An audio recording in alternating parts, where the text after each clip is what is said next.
Philippiens chapitre 2, versets 19 à 30. Voilà ce livre que nous avons commencé à étudier. Et je vais le lire. Je vais lire le texte.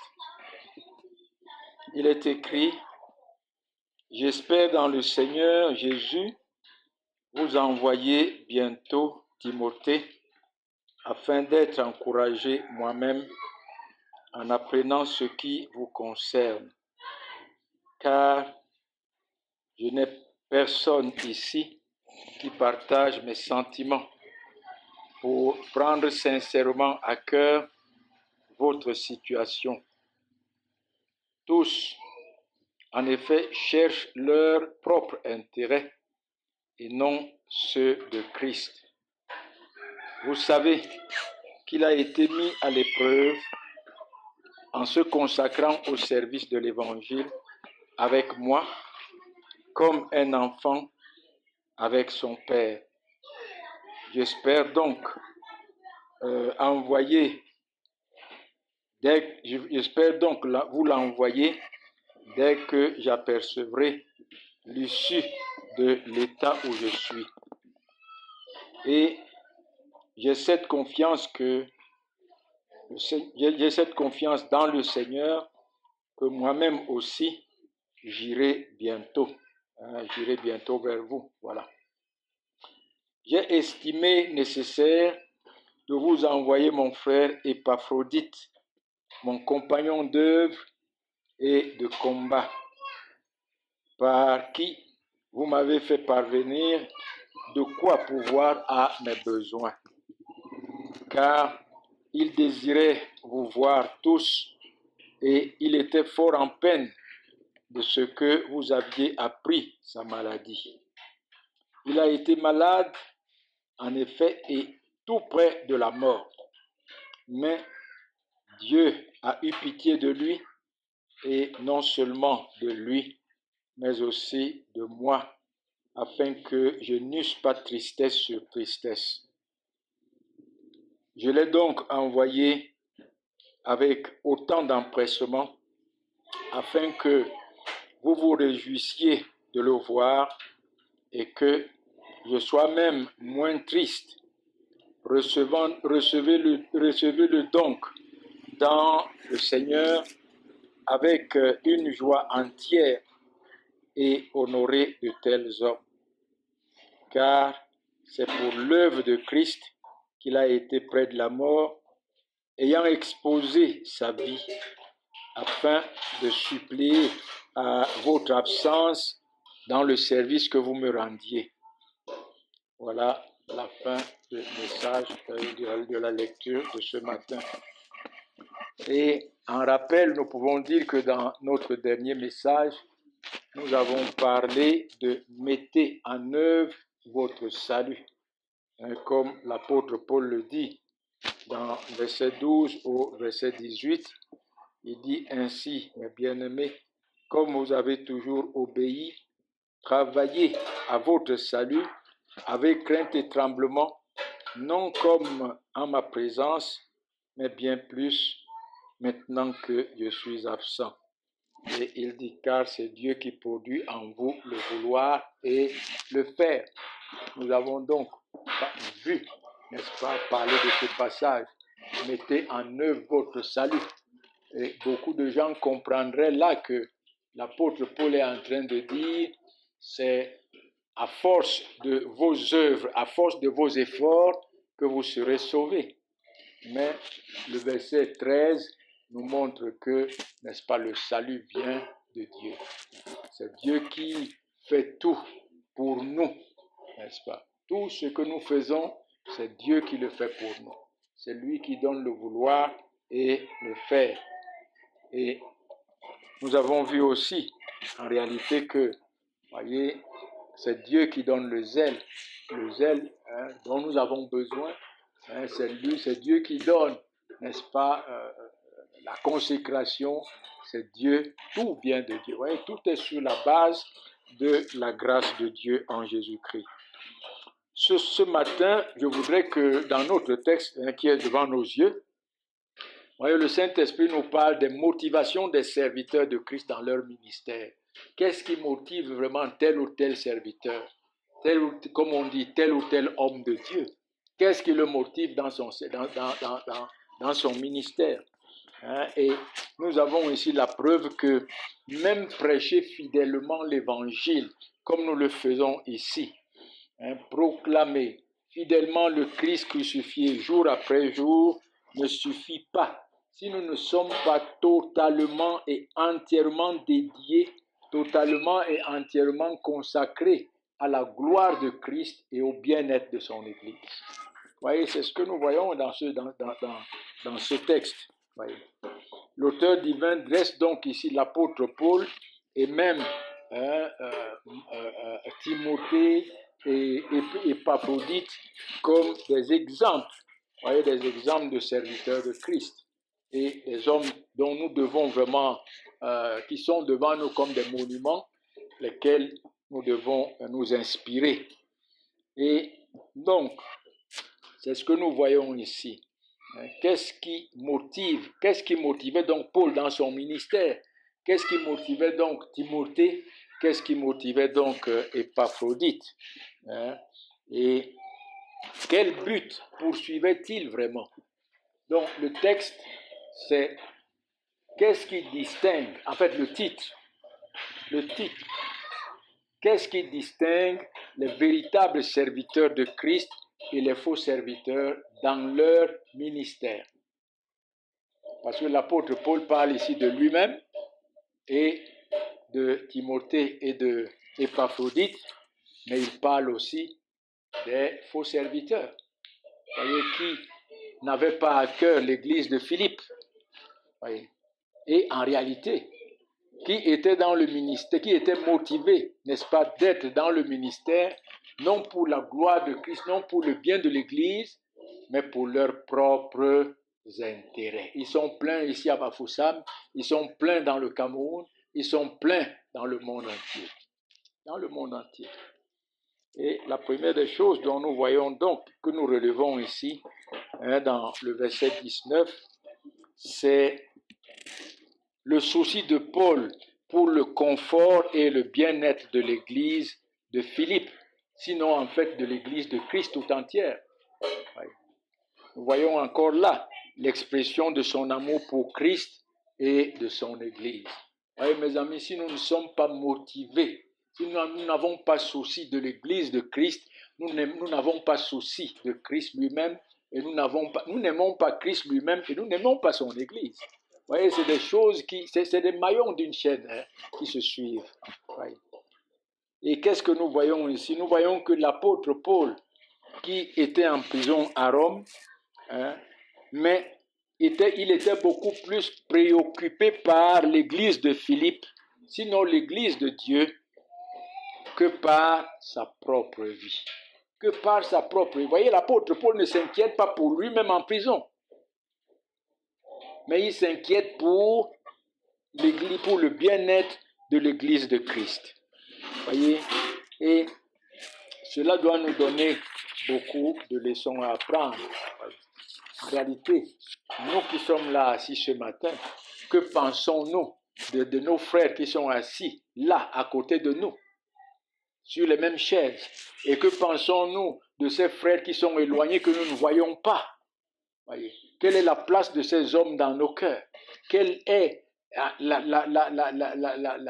l'importance de ces hommes dans nos vies? Voyez, et c'est très important. Très, très, très important.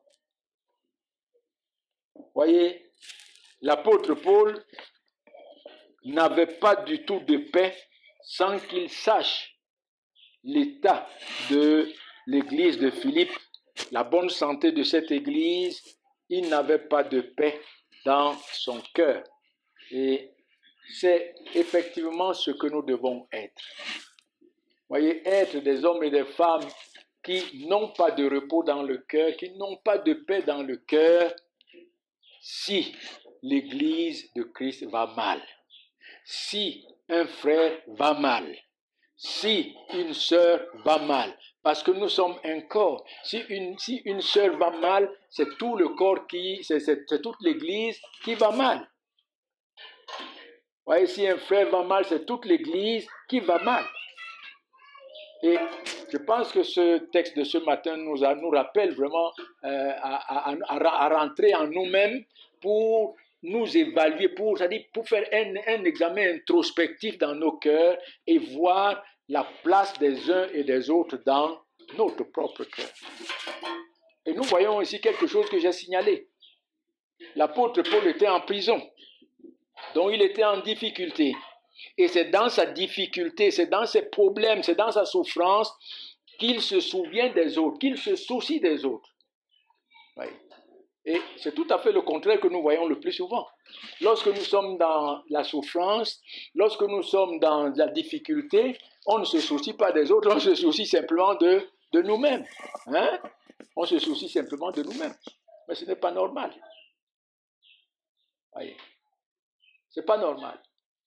Vous ne verrez pas une partie du corps qui soit en souffrance et tout le reste du corps ne se soucie pas. Tout le reste du corps ne souffre pas avec cette partie du corps.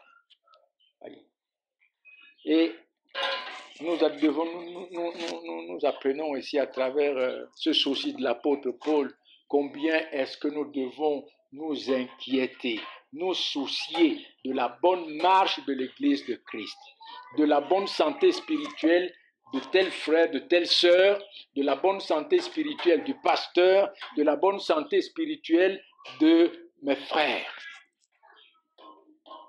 Parce que vous voyez, si nous ne le faisons pas avec déjà ceux avec lesquels nous sommes assis sur les mêmes chaises, nous ne le ferons pas pour ceux qui sont loin de nous et que nous ne voyons pas.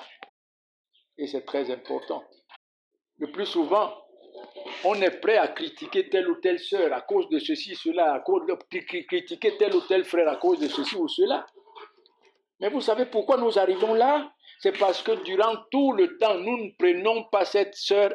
Elle n'a pas de place dans notre cœur. Nous ne nous soucions pas pour son état spirituel. Nous ne nous soucions pas pour son état matériel. Nous ne nous soucions de rien. Mais lorsqu'il y a quelque chose, on critique. Pourtant, si nous étions en souci, nous nous serions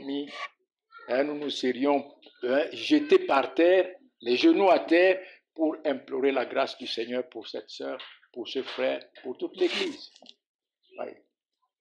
Et cela va de l'amour fraternel en Jésus-Christ. Voyez, un amour sans hypocrisie, un amour réel, un amour vrai, un amour profond. Et le Seigneur Jésus-Christ dit, aimez-vous les uns les autres comme je vous ai aimé. Comme je vous ai aimé. Oui. Voyez, savoir que l'Église de Christ s'édifiait, s'affermissait dans le Seigneur Jésus-Christ était une source d'encouragement pour l'apôtre Paul. C'est ce qu'il dit ici au verset 19. Il dit, j'espère que le Seigneur Jésus, j'espère dans le Seigneur Jésus, vous envoyer Timothée afin d'être encouragé moi-même en apprenant ce qui vous concerne. C'était une source d'encouragement pour lui de voir comment l'Église s'édifie en Christ, comment l'Église s'enrichit en Christ, comment l'Église grandit en Christ. Oui. Mais je pense que ça, c'est la dernière de nos préoccupations. Hein. C'est vraiment la dernière de nos préoccupations. Vous voyez, mes amis, si ces choses ne sont pas réelles dans nos cœurs, en réalité, nous sommes simplement un club. Nous venons nous réunir. Bon, on chante des cantiques spirituels, on prêche la parole, on sort et on s'en va. Mais, vous voyez, tout cela laisse nos cœurs arides, secs.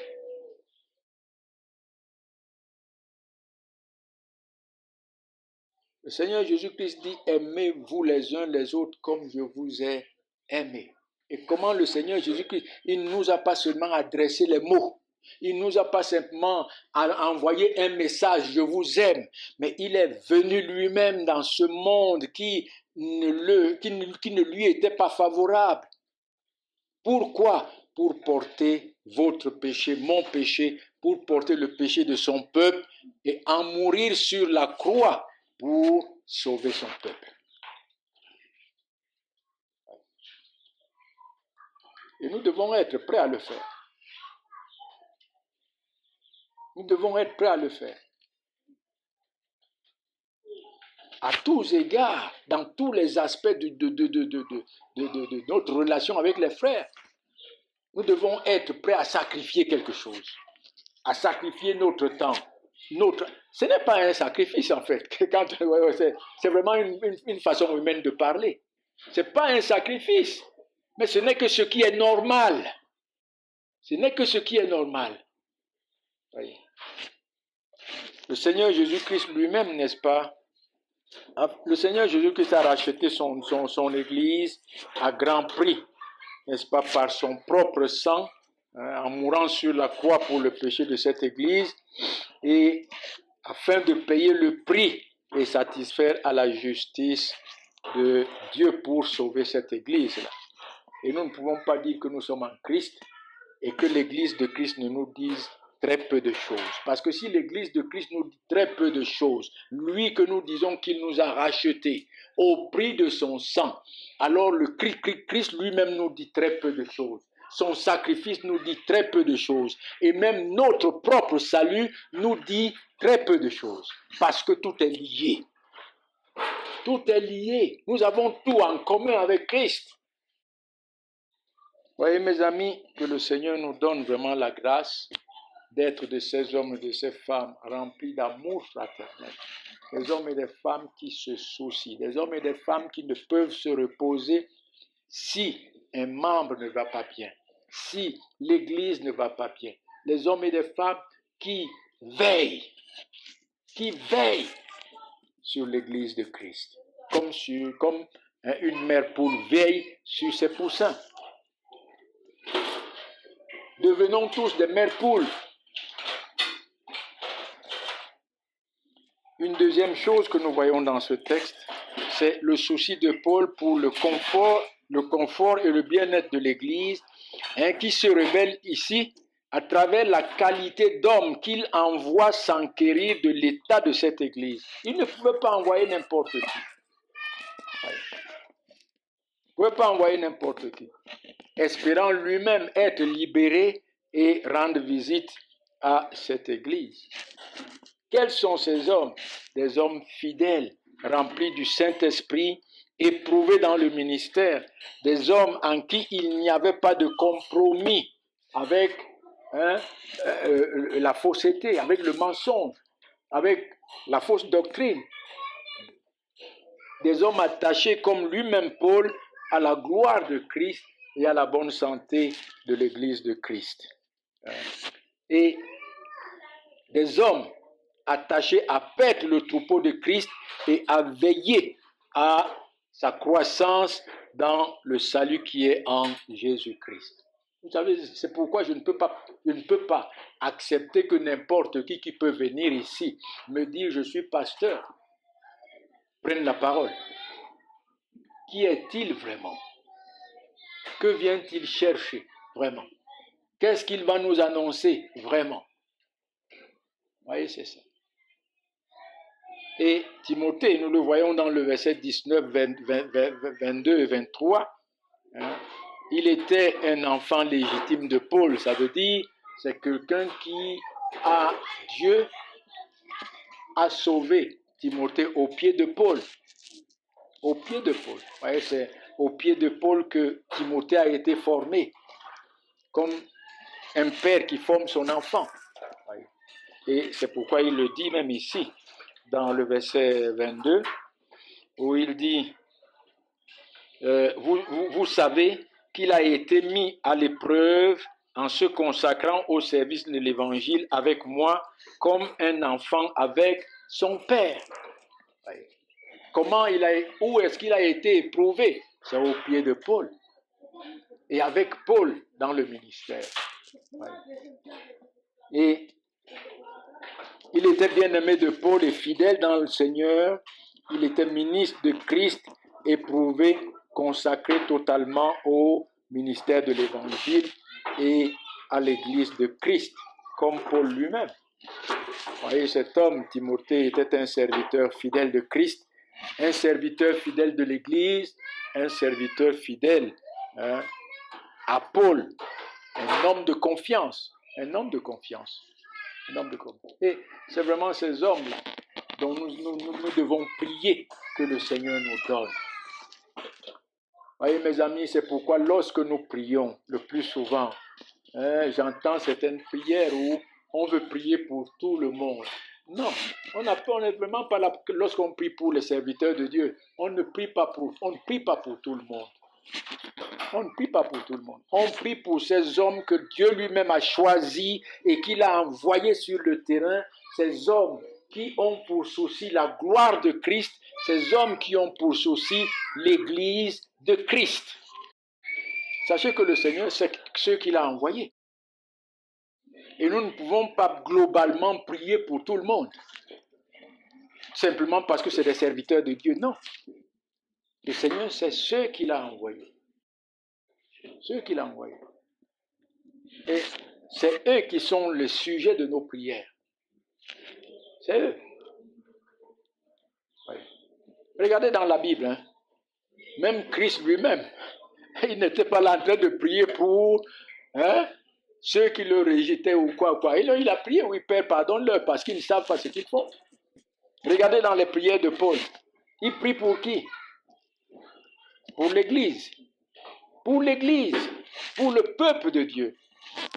Oui, nous devons nous souvenir des autres pour que le Seigneur se souvienne d'eux et qu'il les attire à lui.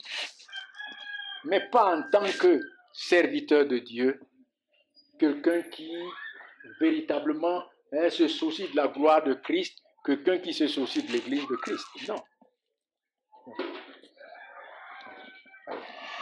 Et nous devons prier pour les gens, pour que le Seigneur se saisisse de leur cœur. Ces serviteurs de Dieu qui ne se soucient pas de la gloire de Christ sont des païens. Et nous devons prier pas comme serviteurs de Dieu, mais pour que Dieu les sauve parce qu'ils sont païens. Ils portent des titres, serviteurs de Dieu, certes, mais ils ne connaissent pas Christ. Et notre prière pour eux, ce n'est pas en tant que serviteurs de Dieu sur le terrain, mais en tant que pécheur qui a besoin de la grâce de Christ, en tant que pécheur qui a besoin d'être sauvé par le Seigneur Jésus-Christ. Ils ont besoin de connaître. Oui. Je pense que nous avons des défauts. Nous avons beaucoup de défauts. Parce que Dieu lui-même, il est exclusif. Dieu lui-même est exclusif dans sa parole. Il dit, voici celui qui est pour moi. Voici. Et celui qui n'est pas pour lui ne peut pas être comparé à celui qui est pour lui. Il a plutôt besoin de connaître Christ.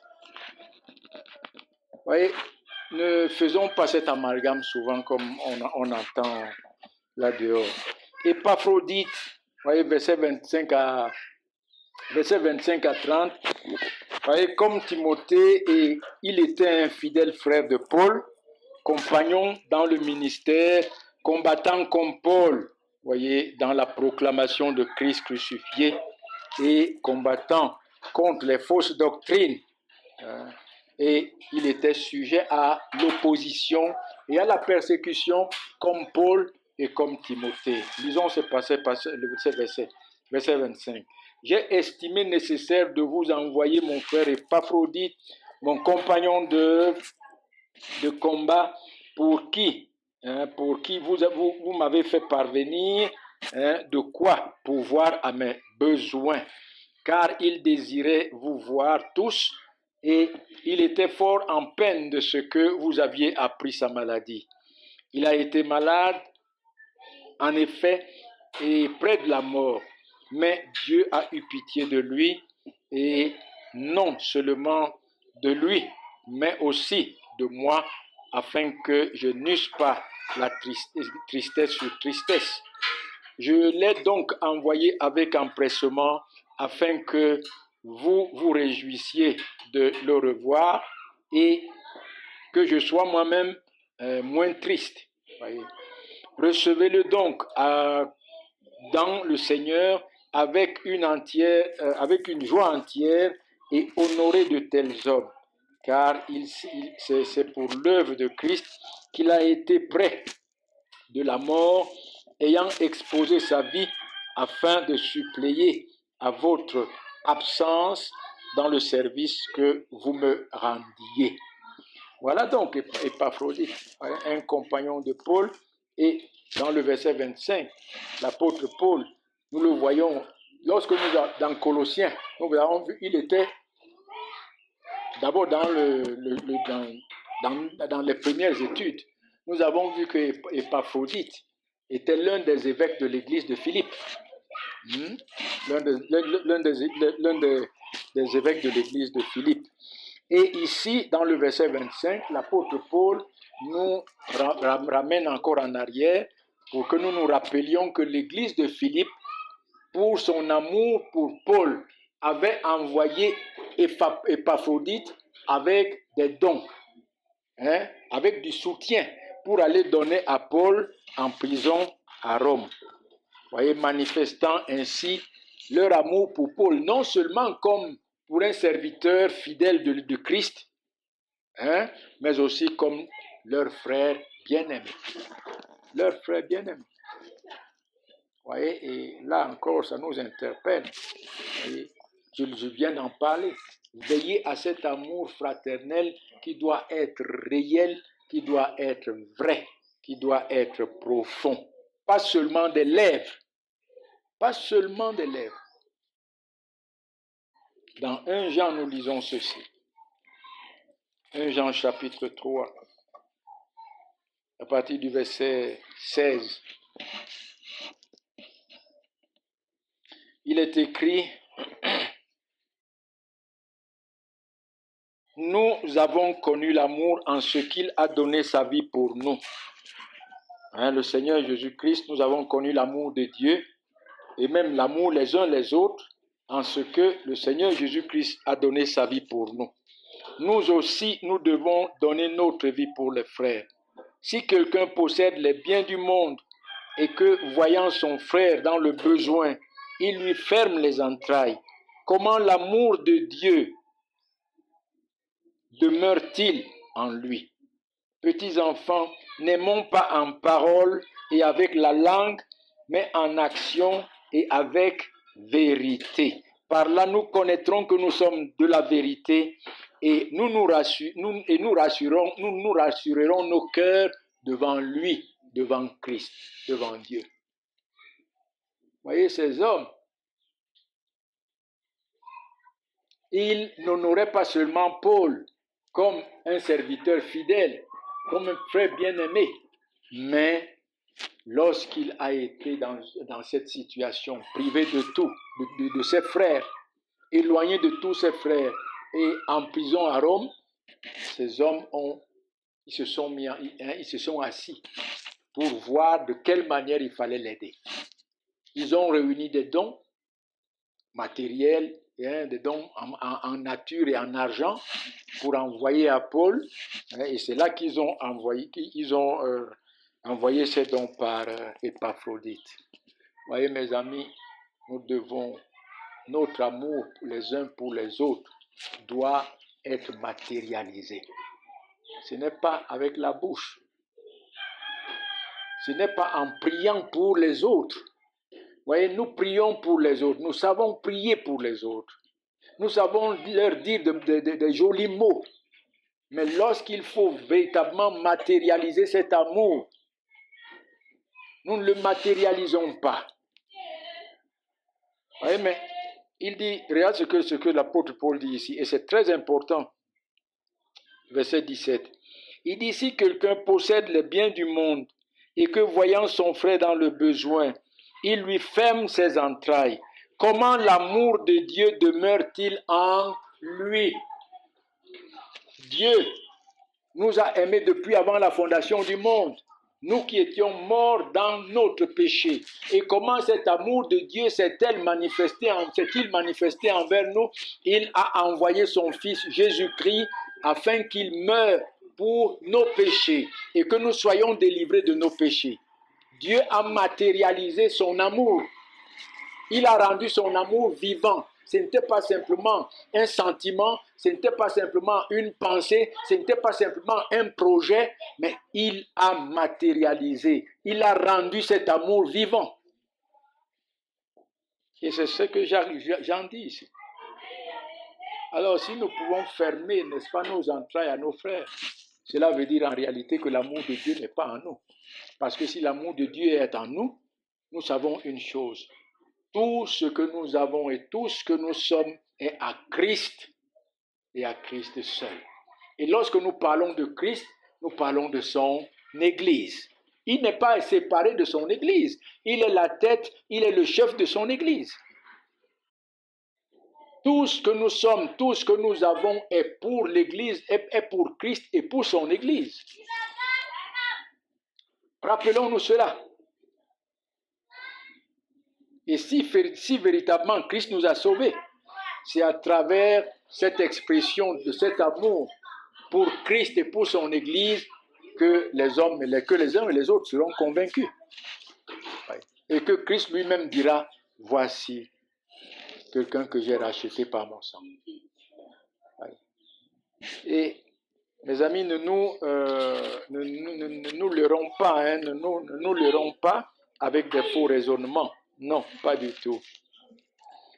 Vraiment, cessons de prier si jamais nous ne sommes pas prêts à partager avec les autres. Cessons de prier ça servira à quoi? Dans Jacques 2, il dit ça. À partir du verset 14, parlant des œuvres. Nous lisons le même d'ailleurs. C'est-à-dire, parlant de ces œuvres qui démontrent que nous sommes vraiment sauvés, que nous sommes vraiment enfants de Dieu, que nous avons la foi en Christ.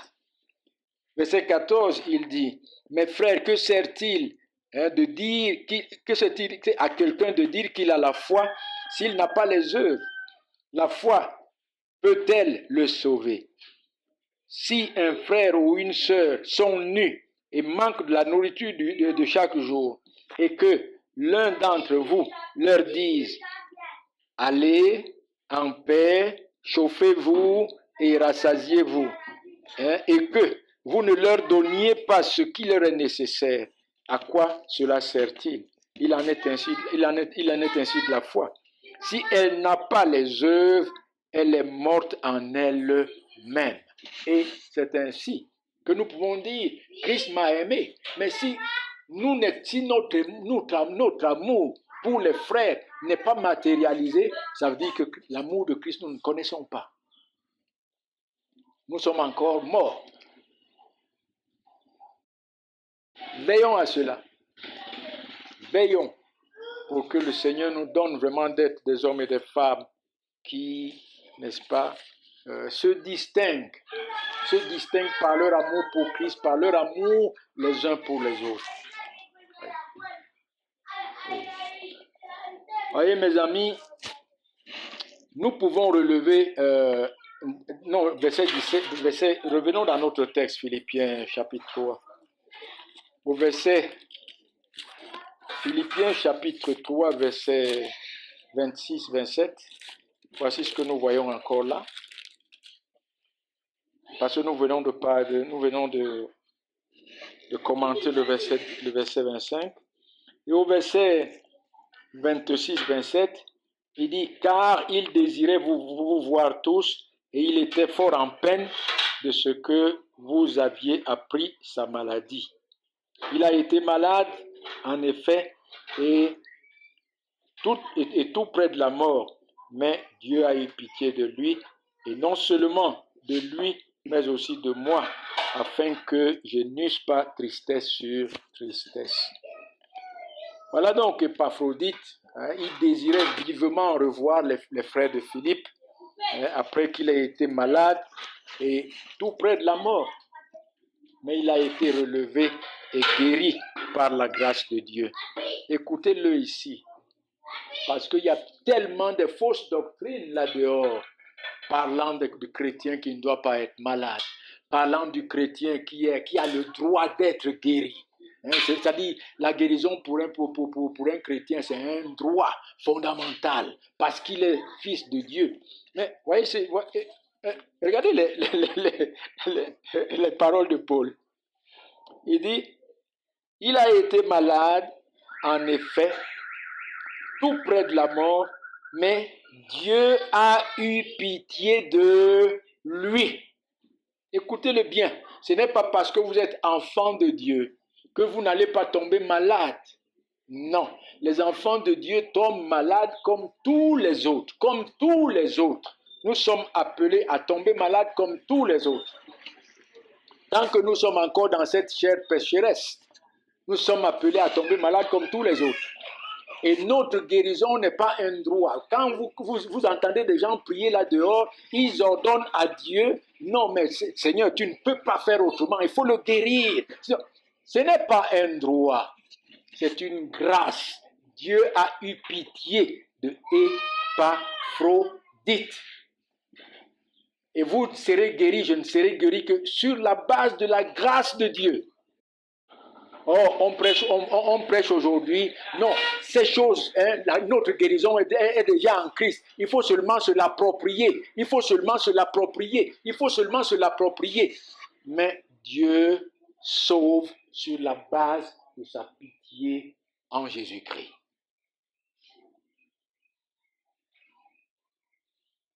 Ne tombez pas dans le piège de ces fausses doctrines qui disent que le chrétien ne doit pas tomber malade. Et ceux qui disent que, ceux qui croient que le chrétien doit tomber malade, mais ils croient que la guérison du chrétien, elle est indiscutable. Parce qu'il est le prince de Dieu, parce qu'il est l'enfant bien-aimé de Dieu. Et que sa guérison est en Christ, il faut seulement qu'il se l'approprie. Non, pas du tout, par la grâce. Tout est grâce et par grâce, du début jusqu'à la fin. Tout ce que nous avons, tout ce que nous sommes, c'est sur la base de la grâce de Dieu en Jésus-Christ. Et une autre chose, n'est-ce pas, que nous devons comprendre. Nous devons comprendre non seulement que le chrétien doit tomber malade comme les autres, mais nous devons aussi nous assurer dans notre maladie, comme dans toute autre difficulté, que c'est notre Père Céleste qui ordonne toutes choses. La Bible dit, il n'y a rien qui arrive que Dieu ne l'ait ordonné. Malheureusement, lorsque nous sommes devant certaines situations, nous oublions que c'est Dieu qui a ordonné. En réalité, nous nous comportons comme ceux qui ne connaissent pas Dieu là dehors, qui mettent tout sur le dos de Satan. C'est Satan, c'est Satan, c'est Satan, c'est ça. Oui, Dieu utilise Satan. Mais Dieu est la cause première. Et donc nous devons sauter Satan pour tomber sur notre Père Céleste qui a ordonné toutes choses. Voilà. C'est ça la vérité. C'est notre Dieu qui ordonne. Et c'est lui qui dirige souverainement dans sa toute-puissance et dans sa sagesse infinie. Notre maladie, c'est lui qui la dirige. C'est lui qui la contrôle. Et non seulement cela, n'est-ce pas? En fait, si nous savons qu'en réalité, c'est Dieu qui a ordonné, c'est Dieu qui dirige et contrôle, mais je ne vais plus ressentir la douleur comme celui qui ne connaît pas Dieu. Hein? Au contraire, je serai plein de joie. Malgré ma douleur, je serai plein de joie, parce que je sais en qui j'ai cru, parce que je sais celui qui tient ma maladie dans sa main, mon Père Céleste, mon Père qui m'aime.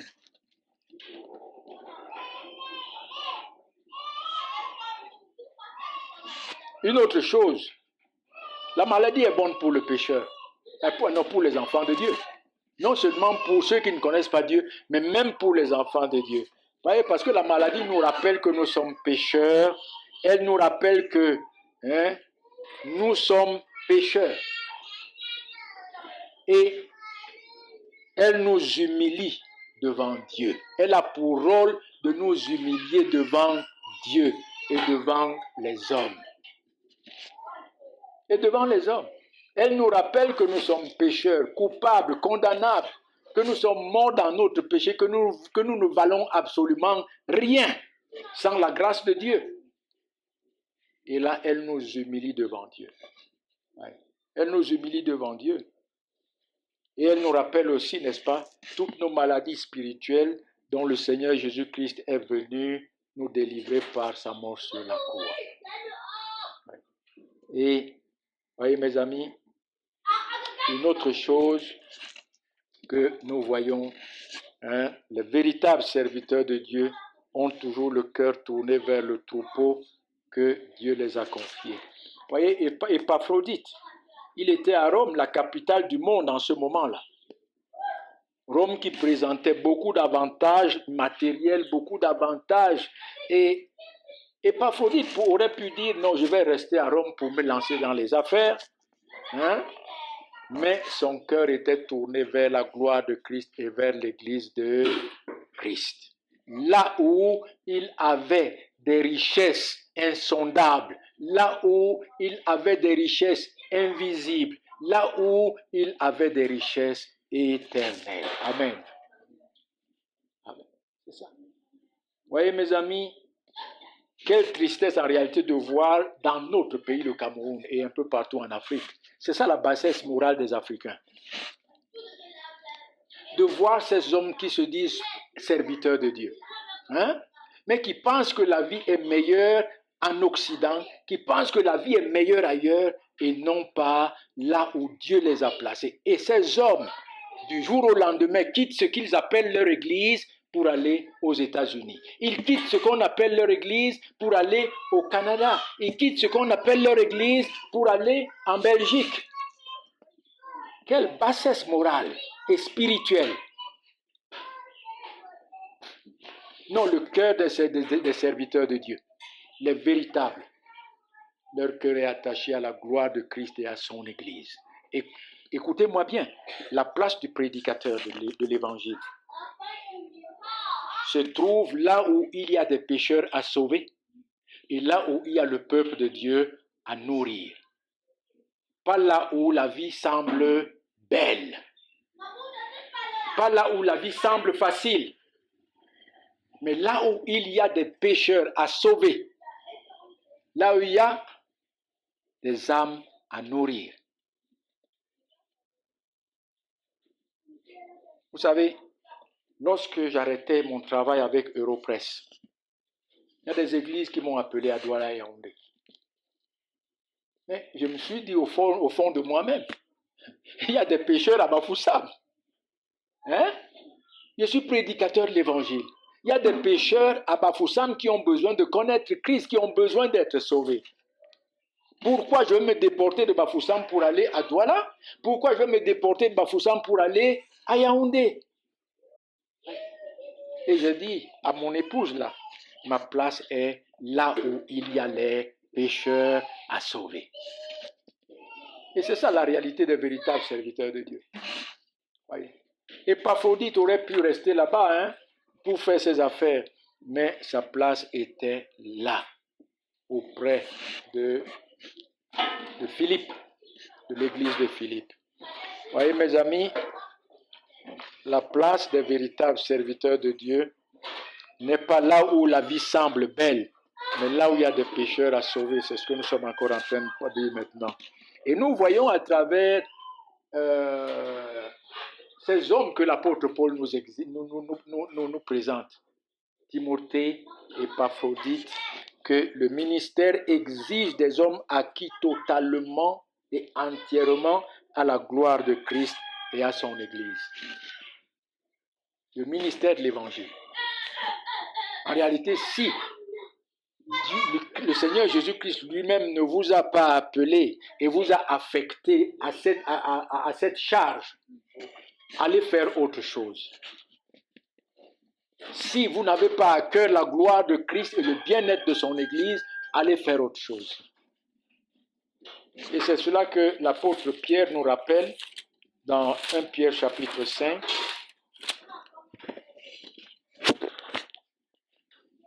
1 Pierre chapitre 5 où il dit, à partir du verset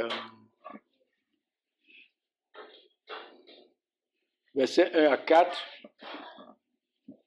1 Pierre chapitre 5. Il dit, voici les exhortations que j'adresse aux anciens qui sont parmi vous. Moi, ancien comme eux, témoin des souffrances de Christ et participant de la gloire qui doit être manifestée. Percez le troupeau de Dieu qui est sous votre garde, non par contrainte, mais volontairement selon Dieu, volontairement selon la volonté de Dieu. Non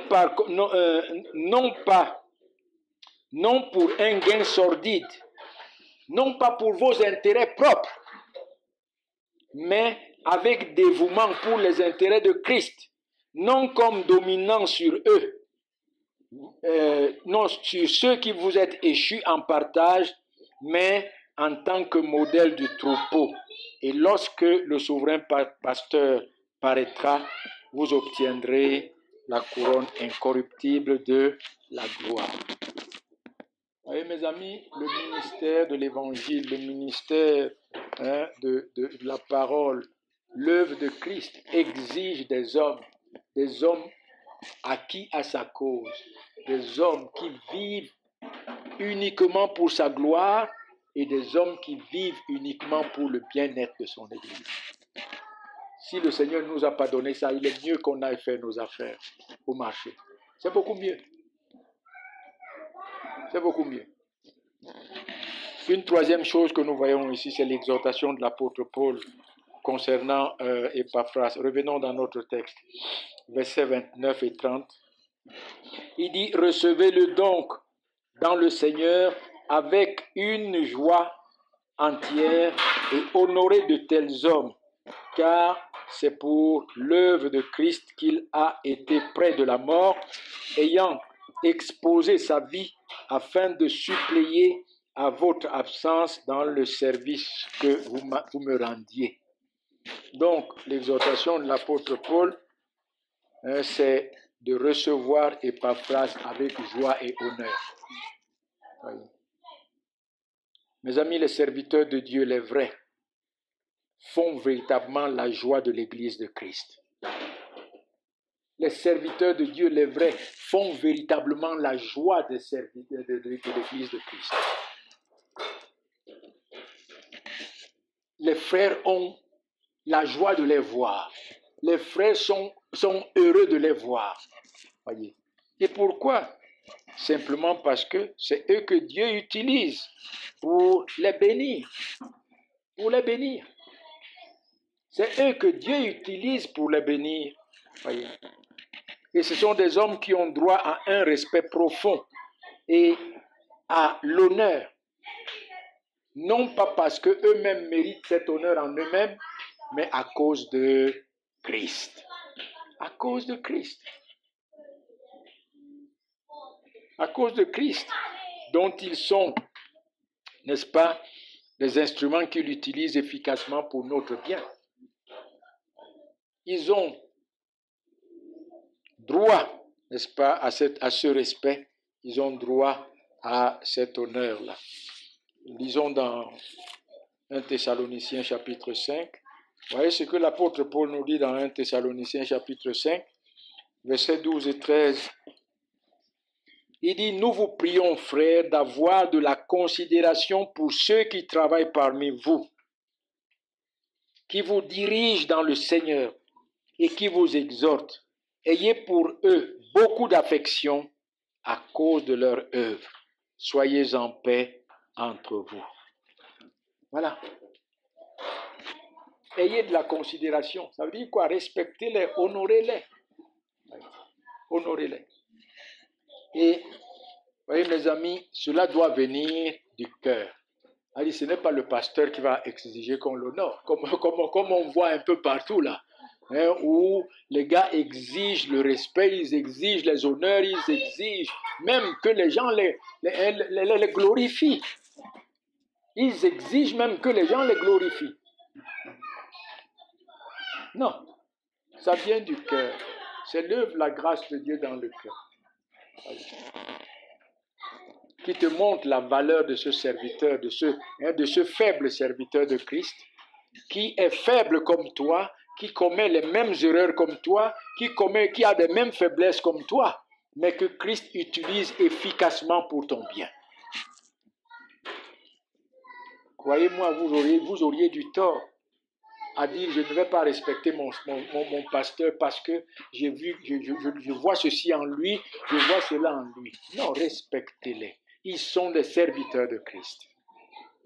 Et ils sont susceptibles de tomber comme vous pouvez tomber. Honorez-les, non pas à cause de ce qu'ils sont, parce qu'ils sont aussi faibles comme vous. Ils n'ont aucun mérite, mais à cause de Christ. À cause de Christ. Oui. Donc, voilà ce que nous voyons dans l'exhortation. Une dernière chose que nous voyons ici, c'est qu'est-ce qui distingue donc les faux serviteurs de Dieu dans leur ministère. Nous avons parlé pendant longtemps de ce qui distingue les véritables serviteurs. Maintenant, qu'est-ce qui distingue les faux serviteurs dans leur ministère? Revenons dans le verset 20 à 21. Ouais, dans notre texte, Philippiens chapitre 2, verset 20 à 21, l'apôtre Paul dit, « Car je n'ai personne ici qui partage mes sentiments pour prendre sincèrement à cœur votre situation.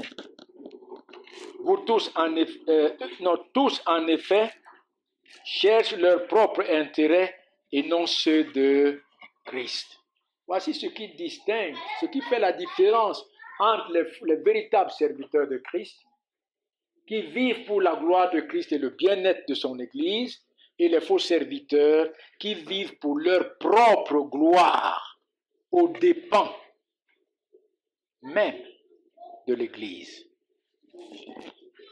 Aux dépens de tout ce qui peut arriver à l'Église. Oui. Et l'apôtre Paul le dit ici il le dit ici en trois choses. Premièrement, il ne partage pas les sentiments des véritables serviteurs concernant la gloire de Christ et concernant l'Église de Christ. Mais ils recherchent leur propre gloire à la place de la gloire de Christ. Ils recherchent leur propre bien-être à la place du bien-être de l'Église de Christ.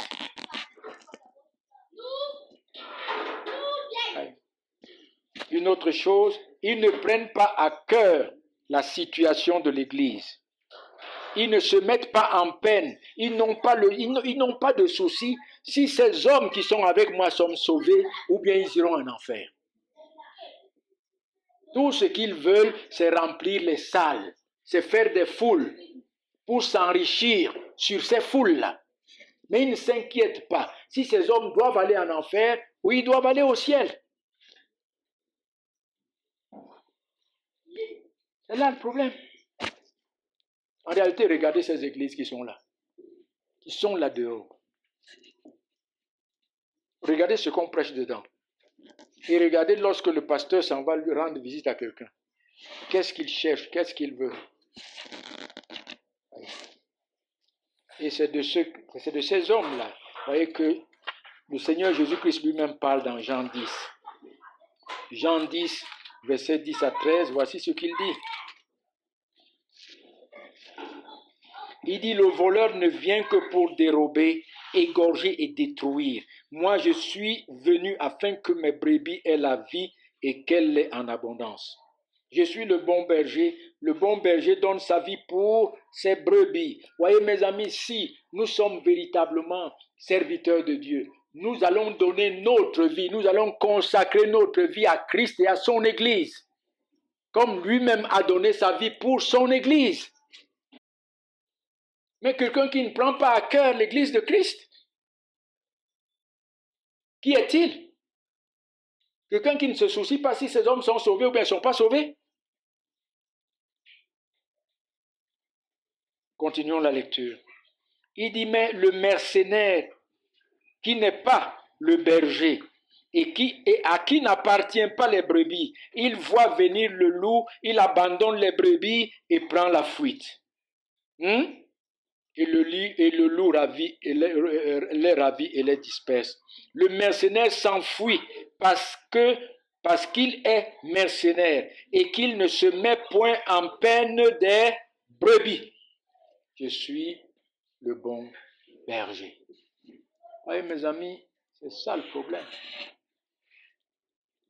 Je causais un jour avec un grand de ces églises-là, lorsque je faisais encore la distribution de la littérature chrétienne. Et je suis parti avec les livres chez lui. Il fouille les livres, il voit que tous les livres parlent de la gloire de Christ et du salut en Christ, la justification en Christ. Il me dit, mais monsieur Katla, vos livres-là ne sont pas actuels, parce que les hommes ont des problèmes. Faites des livres qui résolvent les problèmes des hommes. Faites des livres qui donnent aux hommes les méthodes pour sortir de tel ou tel problème. Il dit en réalité, vous savez, moi je ne me préoccupe pas si les hommes iront en enfer ou au ciel. Mais pour moi, c'est de voir que ces hommes-là deviennent heureux. Vous comprenez ça? Ils deviennent heureux comment sans Dieu? Comment un homme peut-il devenir heureux dans ce monde sans Christ? Ça fait pitié. Ça fait pitié. Ouais, il faut guérir quelqu'un et quelqu'un vient pour t'applaudir. Oh, Bishop, tant. Et il est rendu heureux. Tu ne te préoccupes pas s'il va au ciel, s'il va en enfer. Il me dit, vos livres ne sont pas actuels. Aïe. Il y a des gens dans le ministère que Dieu a laissé totalement à eux-mêmes. Il les a totalement aveuglés, les a laissés à eux-mêmes. Ouais. Et une troisième chose dont il dit ici, ils recherchent leur propre intérêt et non ceux de Christ. Voilà, c'est ça. Et dans Philippiens chapitre 3, l'apôtre Paul n'a pas cessé de le dire. Verset 18, Philippiens chapitre 3. Il dit, car